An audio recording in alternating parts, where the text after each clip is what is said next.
I have read times that you need a lot of money to save. Before travel, you have to do this and that to make it possible. But that's not true. Well, kind of.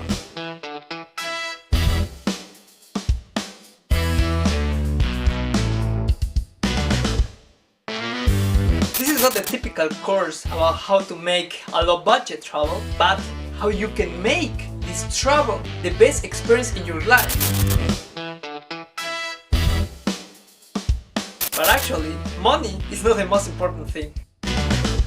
Something that I discovered throughout my travels is that yes, you can travel with no money, maybe some savings, but during your travel you're gonna find everything what you need to make your travel affordable.